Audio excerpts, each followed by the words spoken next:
My name is Jordan Beal, And I am Cordelia, and we are from Harris Christian School, and we will be performing David and Goliath. by Matthew and Jordan Beal.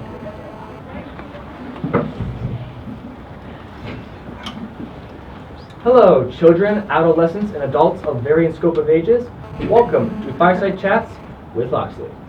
But we're in a classroom! Hush up, boy. But in all seriousness, we are quite pleased to have you here today. We've got a great Bible story for you, just as soon as my assistant gets up here. Homer! You know, I really didn't want to be here today, but it seems I don't have much choice in the matter. Well, you can't really be upset over telling a Bible story, can you? No, it's not that. It's them. What are you talking about? The masters. Oh, right, the masters. Well, maybe retelling a story of valor and courage will help take your mind off this uncomfortable arrangement.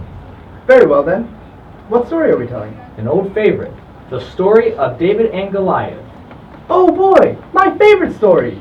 Homer, every story is your favorite story.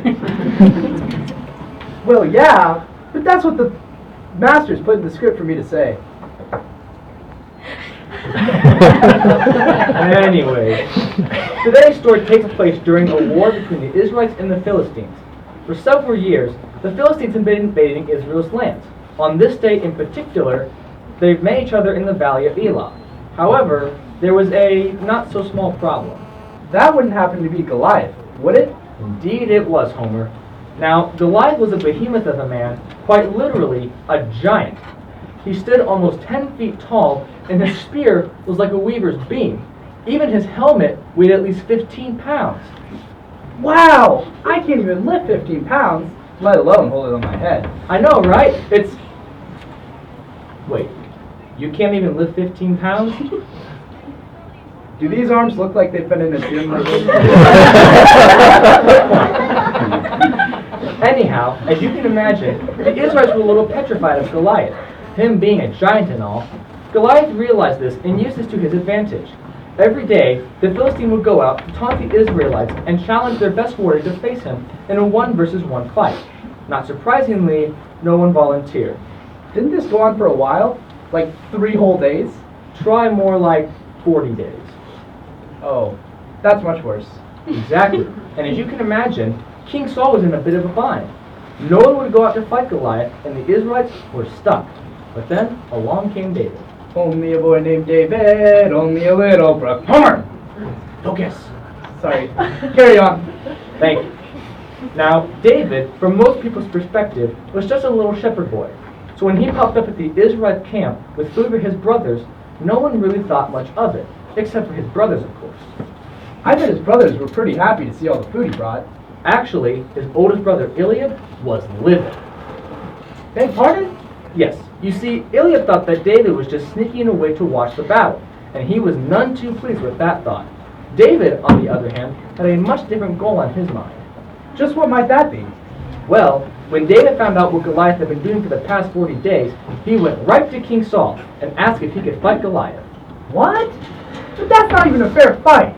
I mean, here's David, a guy who makes a living watching over the stupidest animal known to mankind. And then there's Goliath, at twice his height, strength, you know, everything. Funny you should say it like that, because that's the kind of reaction that King Saul had when David offered to take down Goliath. Reluctantly, Saul consented to let David fight Goliath. However, when Saul gave him a set of armor to fight in, David gave it back, seeing as he was not used to it and it was too large. The armor was too large? Yeah, I guess you could say it was weighing him down. Oh, weighing him down, just like the weighty burden of being under the puppet master. This isn't fair. Puppets have rights too. I mean, we can't do much on our own, but we still have feelings and...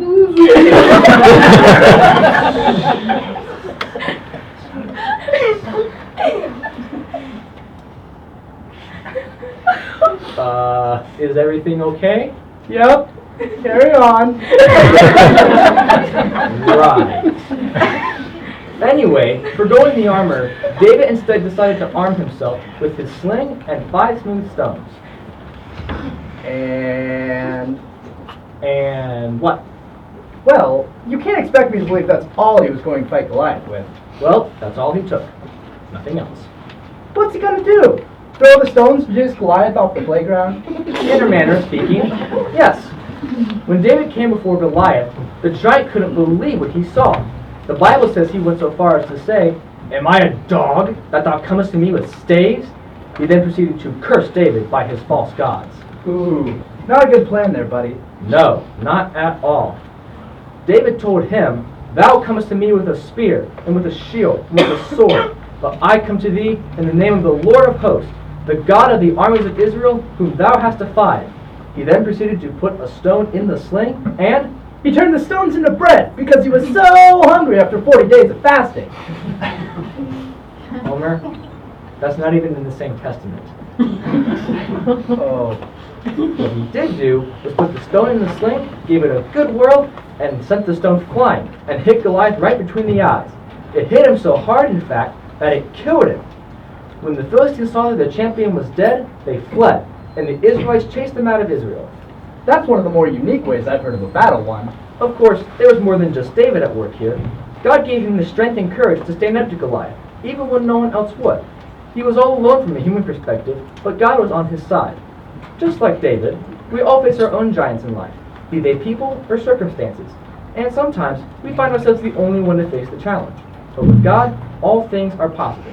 I'll say, that's a great lesson we can all get something out of. Indeed. Well, thanks, Homer. That was a great story. Yep, I just hope the Masters were happy with our performance. Well, Homer, let me tell you something about the Masters. They're Oh, bother.